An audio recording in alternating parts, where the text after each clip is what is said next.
Wriothesley is everything that I wanted Heizou to be when he was coming out. Now, don't get me wrong, Heizou is fun in his own way, but that saving up for one big hit playstyle that Heizou has is just not really my thing, and he seems to be a little bit more about kicking than it is about punching. And while there is a pretty small distinction when you're comparing it to beating things with a pole arm or a giant claymore, it's something that means something to me. I like punching more than kicking. The biggest thing with Heizou is he was just missing that extra oomph that one extra star brings. So let's go over some of the pros of playing Wriothesley. He's a cryo character based on normal attacks. That means that Xingqiu and Yelan are excellent teammates for him. With his normal attacks, he's easily able to proc them consistently, and they give him the hydro he needs to make the freeze reaction. This opens up the Blizzard Strayer artifact set. That means that you don't need to necessarily farm the new domain for the Marichos Hunter set. Blizzard Strayer is actually a little bit better than it, only marginally. We're talking literally 4% crit rate, but if you're using a hydro character in your party, you're going to get those freezes anyway. The only problem I have with that is that it locks you into using a freeze team. Now, if you have a Yelan that's looking for a home somewhere in your account and you just haven't found a spot, then Wriothesley is going to be an excellent user of her. Xingqiu won't be that bad of an alternative either, even though he doesn't necessarily value the interruption resistance that he provides. Given that Wriothesley has his own, the damage reduction aspect of Xingqiu will be relatively valuable. That will help him sustain himself while also taking damage, especially if you don't necessarily intend on going the freeze route, or if there are just enemies that you're not currently able to freeze and you're focusing on a larger target but still taking damage from ranged enemies at a distance. However, it's for that reason that if I had to choose, I would personally go with the Marichos Hunter set even if I was going to go for a freeze team, only because it is completely generic and Heizou will be able to maximize that buff regardless of the state of the enemy. Not to mention, I personally would just rather not be locked into a freeze team. Freeze is not a playstyle I generally love, but what I do love is any reason to use Yelan, and he is an excellent driver for her. It's just there are going to be times where I don't want to play freeze because it's not a playstyle I love. Maybe I want to throw Bennett in there, maybe I want to throw Xiangling in there. Hell, you could throw Yunjin, you could throw Mika because he gives a huge attack speed buff, and what's more fun than punching something as many times a second as possible? That's one of the biggest things that makes me love Wriothesley so much more than Heizou. It's because Heizou wasn't actually that focused on the normal attacks. He mostly just did it to get some stacks and to hopefully build up to a really huge elemental skill, which is satisfying in its own right. But I'm more of a person that likes to hold down a button, or well, press a button really fast in this case, and do a lot of attacks, and in Wriothesley's case, end it with a really satisfying uppercut. While this one may not have any tangible benefits, I really enjoy the way his attacks sound and look. They feel and sound crunchy. The sound design, that audio feedback, just makes them that much more satisfying to play with, which is more than I could say for a character like Ayaka that I have criticized in the past for having an elemental burst that absolutely shreds everything to pieces, but then the sound design just, I think, falls completely short and just makes it unsatisfying to use. Now, I will say that Wriothesley's burst, I think, suffers from a very similar problem where the animation looks really cool, but I don't really like the follow through. It doesn't feel satisfying for me, but the good thing is that I don't need to use it. Just like Wanderer, I pretty much neglect his burst entirely. I almost never use it unless my skill just ran out and something has a little bit of health left. The funny thing is I actually end up doing that on pretty much every normal attack character. I barely use Ayatos, I barely use Yoimiyas, I barely use Wanderers, you get the idea. I just want to spam attack and attack really fast. The one downside with Wriothesley, well, not the one downside, we'll get into more of that soon, but a big downside is that attack speed does buff his damage up significantly, but it also makes him hurt himself faster, and that's a little bit rough. It is a little bit of a bummer that the attack speed stat that is supposed to be so good for his damage also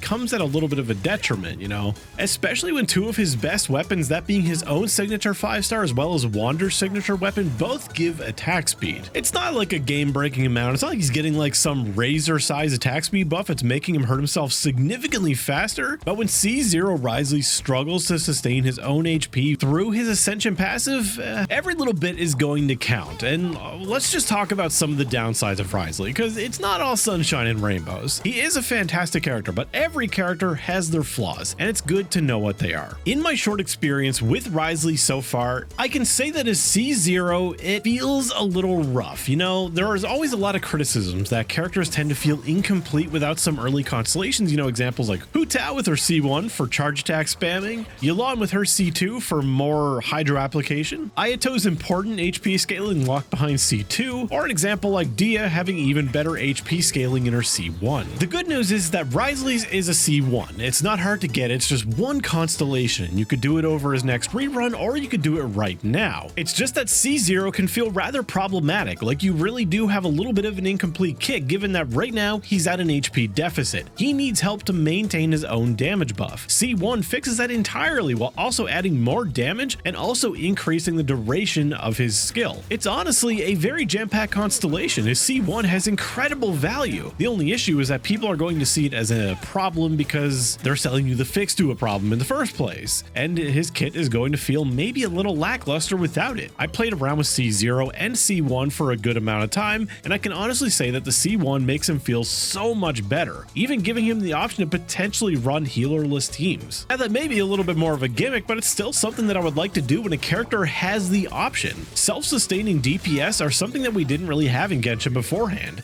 You know, all we really had was like building Chi-Chi as a physical DPS, or slapping like an Aquila Favonia on Kaching and letting that try to sustain her, but it wasn't enough. Aside from that, a common problem you'll find with any normal attacking character is that there's more single target focused. Now unlike Yoimiya, who is firing an arrow at a single target and basically has no AoE capabilities, with proper grouping, Wriothesley can do respectable AoE just like Hu Tao can. And just like Hu Tao, you can overcome that with overwhelming single target. You know, your AoE is basically dropping each single target so fast that you just run around to each one and dispatch them individually. Once upon a time, being relegated to a single target damage dealer was a huge detriment, but as time has gone on, floor 12 has really been populated by really beefy individual targets that make a character like Wriothesley a lot more valuable than they were back in the days when people were crapping on Yoimiya for being just single target and not being good enough. The good news is that in terms of downsides, that is all I felt. I mean, we have a character that has so many weapon options. You know, you got 2 limited 5-star options, you got options like Lost Prayer, even Skyward Atlas, any attack scaling weapon Dodoko Tails would work.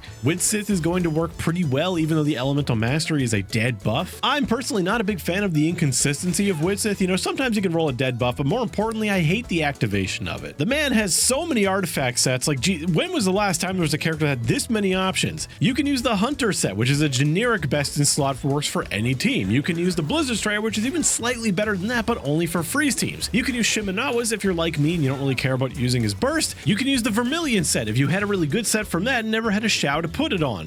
You can even use the Desert Pavilion, even though the 2-piece set is dead on him. Same thing, if you farmed a Bloom set and you just happen to find a really good set of this but never had a Wanderer, well, the 4-piece is so strong that it would probably be a respectable choice for him. The man just has so many good options. I mean, almost anyone is probably going to have an artifact set that works for him in some way, shape, or form. Because I mean, Shimenawa's is an excellent choice, and who doesn't have a lot of Shimenawas after farming Emblem for like 10 characters? And if for some reason you have a C6 Shenna, then well, you're not going to find a better home than Wriothesley. Our other option before was what? Just use her on Ayaka and play her kind of wrong? You could do that, and C6 Shenna is incredibly powerful, but Wriothesley is just going to make it work naturally without having to play him in a different playstyle. So if you really like Shenna and you really wanted someone to use, well, Wriothesley is that person. Or if you really like Wriothesley and you want one of the best supports for him, well, you have that to work towards. When I first saw Wriothesley's kit, my dream was to run him in a team with Yelan because she's the best, Kazuha because, well, he's overpowered as hell and he can group up for him, and Shenna as the 4th. Now, a lot of people are going to notice there's no healer in this. I thought that his C0 would be able to out-heal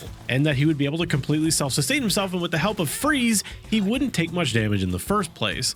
Now, obviously, the C0 ran into a little bit of a problem, and it just didn't turn out to be enough. I did end up getting the C1 because I intended to, and it feels a lot better, although this team is still a little bit risky. I'm also sure in a not long amount of time that I'm going to get sick of freeze, because I always do. Freeze is a little bit boring. And luckily, unlike Ayaka, he's not going to be locked into freeze. As long as anyone he's using can trigger or benefit auto attacks, he's going to do great with them. Yelan is an excellent teammate, obviously, and that's naturally going to produce some freezes. That doesn't mean you can't throw like Chungling on there and get some vapes in or some melts. We'll have to see as time goes on, because for right now, I'm kind of locked into Blizzard Strider. The Hunter artifact set has not been very kind to me. That domain gives me nothing but garbage, and it does not seem to want to change. I've thrown like 130 fragiles into that thing, and nothing, literally like nothing. It's the weirdest thing. In any case, that is all I got for you today. I hope you enjoyed this kind of weird little freeform kind of guide pro content. I just want to talk about Wriothesley because he's a cool character, and I want more punchy characters. If you're wishing for him or his constellations, I wish you the best of luck, because honestly, he is a lot of fun, and